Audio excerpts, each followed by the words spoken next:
Mansur, pria asal Solok Padang, sudah 3 tahun bersama kedua anaknya bekerja menjadi penjaga kebun sawit yang ada di Kabupaten Batanghari, Jambi. Mansur memang sengaja membawa kedua anaknya. Di kampungnya di Solok Padang, Mansur dan keluarganya hidup dengan kemiskinan. Tak banyak yang bisa ia dan anak-anaknya lakukan.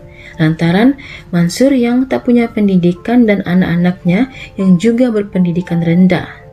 Biasanya saat di kampung mereka mencari nafkah dengan bekerja sebagai kuli sawah atau apa saja pekerjaan yang bisa dilakukan dengan mengandalkan tenaga. Upah yang mereka dapatkan pun hanya cukup untuk makan. Malah kadang-kadang mereka pun bisa menganggur lama lantaran tak ada yang membutuhkan tenaga mereka.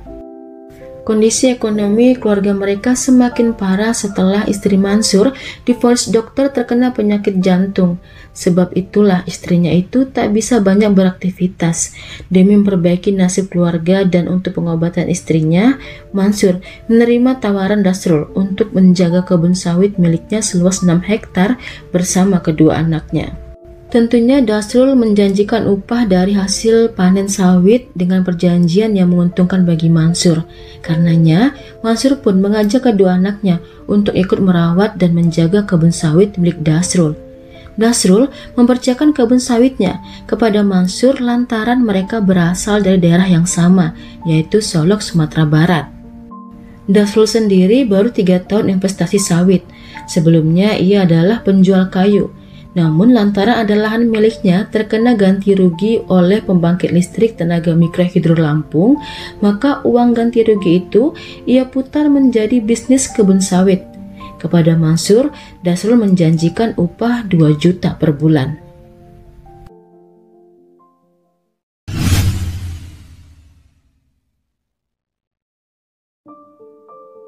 Setelah 3 tahun mengurus sawit milik Dasrul, entah kenapa setahun terakhir Dasrul tak memberikan gaji kepada Mansur dan anaknya.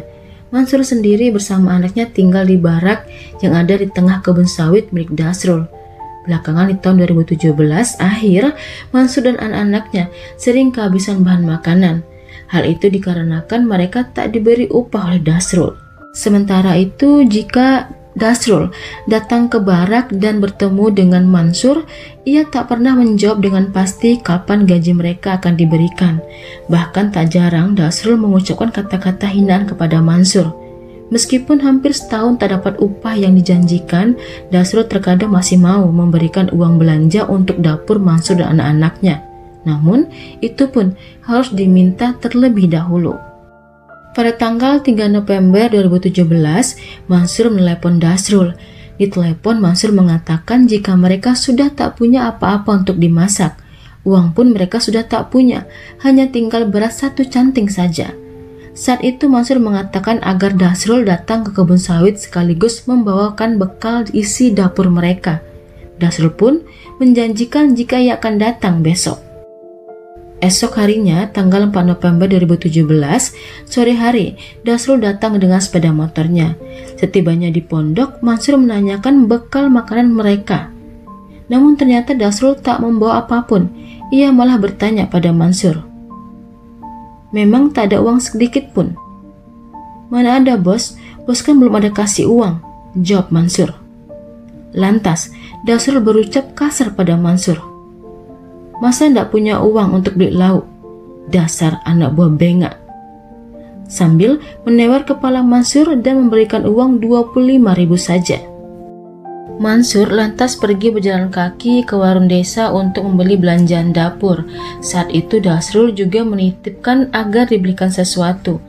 Mansur harus berjalan kaki naik turun dan berkelok-kelok untuk keluar dari ladang sawit seluas 6 hektar itu. Karenanya ia membutuhkan waktu yang lumayan lama untuk balik lagi ke pondok kebun.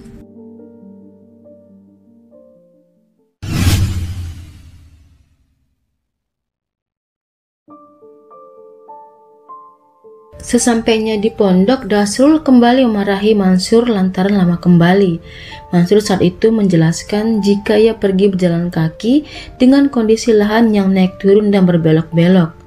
Lantas, Dasrul menanyakan barang pesanannya. Namun rupanya Mansur tak membalikannya karena uang yang tadi sudah habis buat belanja, bahkan sebenarnya tak cukup.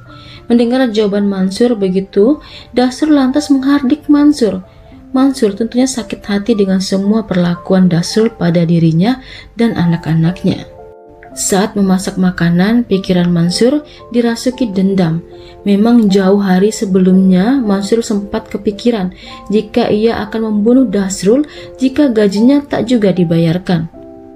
Malam itu mereka makan malam bersama di pondok kebun. Setelahnya Dasrul pun tidur. Rencananya ia akan pulang esok harinya. Namun rupanya Mansur sudah sangat-sangat sakit hati hingga ia begitu membenci Dasrul. Malam itu sekitaran pukul 10 malam saat Dasrul dan juga anaknya yang bernama Rudi terlelap tidur, Mansur pergi mengambil sajam. Kebetulan saat itu Rudi tidur berbeda pondok dengan Dasrul. Karenanya Mansur memutuskan untuk menyerang Dasrul dengan sajam yang sudah ada di tangannya. Lantas, sajam Mansur layangkan pada tubuh Dasrul. Dasrul pun langsung bersimbah darah. Tak cukup menyerang dengan sajam, Mansur yang sepertinya memang sudah sangat sakit hati saat itu mengerat otong milik Dasrul. Dasrul pun semakin kritis. Kemudian Mansur pergi meninggalkan Dasrul begitu saja.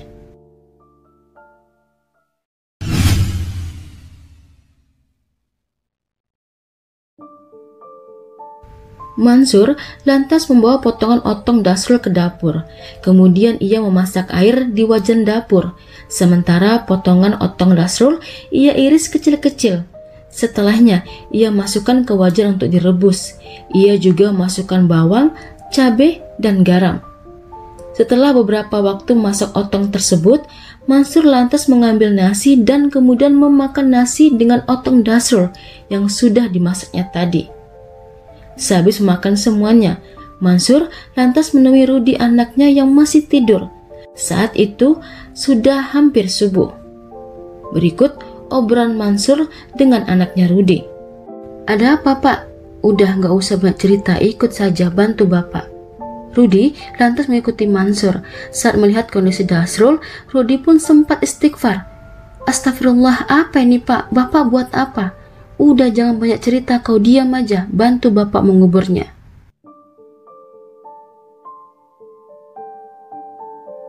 1 bulan sudah, Dasrul tak pulang ke rumah. Istrinya pun sudah tak tahu harus mencari kemana. Dasrul sendiri memiliki 3 orang anak, 2 perempuan, 1 orang laki-laki. Kesemuanya masih usia sekolah. Hingga suatu hari, istri Dasrul bertemu dengan istri dari rekan bisnis Dasrul. Jadi, suami wanita tersebut merupakan toke yang biasa menada hasil sawit milik Dasrul. Kepada wanita itu, istri Dasrul bercerita jika suaminya Dasrul sudah 1 bulan tak pernah pulang lagi ke rumah. Terakhir kalinya Dasrul izin pamit pergi ke kebun sawit miliknya. Lantas, sesampainya di rumah, wanita yang tadi kemudian bercerita kepada suaminya tentang perihal Dasrul yang tak pernah pulang ke rumah.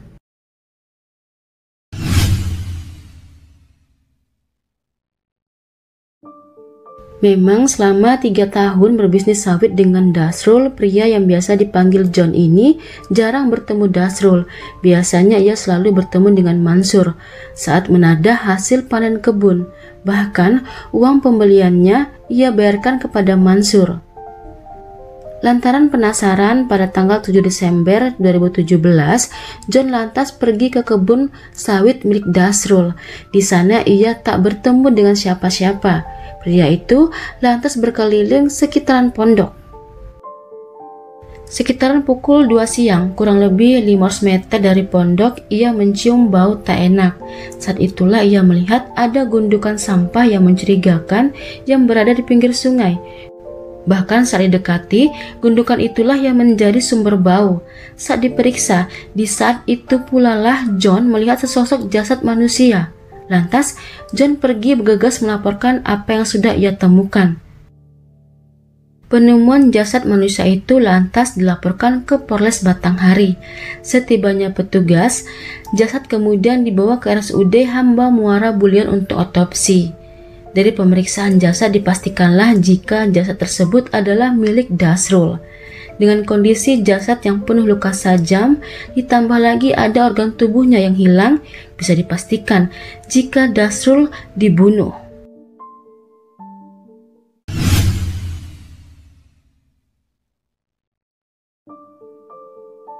Penyidikan pun dilakukan, hingga dari hasil penyidikan mengerucutlah dua nama yang tak lain merupakan Mansur dan Rudi anak Mansur, anak buah Dasrul yang biasa mengurus kebun sawit miliknya. Mansur dan Rudi pun dikejar polisi. Kerja keras polisi pun pada akhirnya membuahkan hasil. Sekitaran hampir 2 minggu setelah hasil penemuan jasad, keduanya berhasil ditemukan di dua tempat yang berbeda, Padang dan Palembang. Di hadapan penyidik, Mansur mengaku sakit hati yang menjadi alasannya hingga tega sebegitu kejinya pada Dasrul majikannya. Ia mengaku jika sudah 3 tahun tidak digaji dan sering dihardik Dasrul. Lantas benarkah semua yang diakui Mansur kepada penyidik? Lantas juga siapakah Mansur sebenarnya?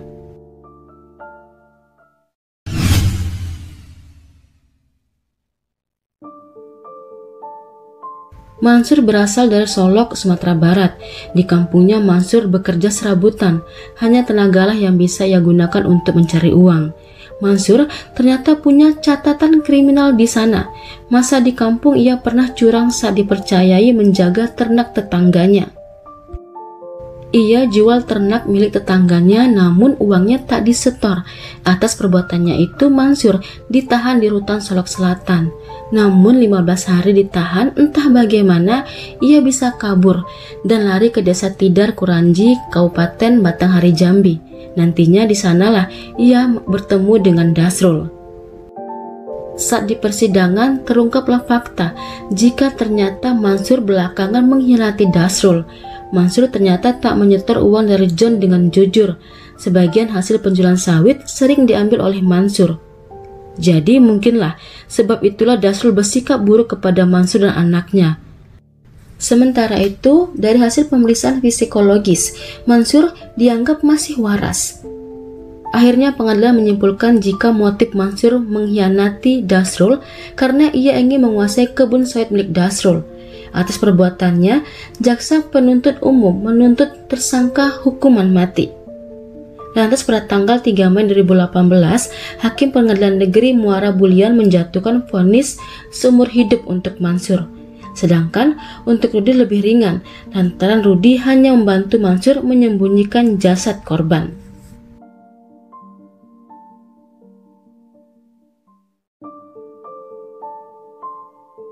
Hai semuanya, saya Yuni Rusli. Tentunya saya mengharapkan dukungannya agar channel ini bisa lebih berkembang.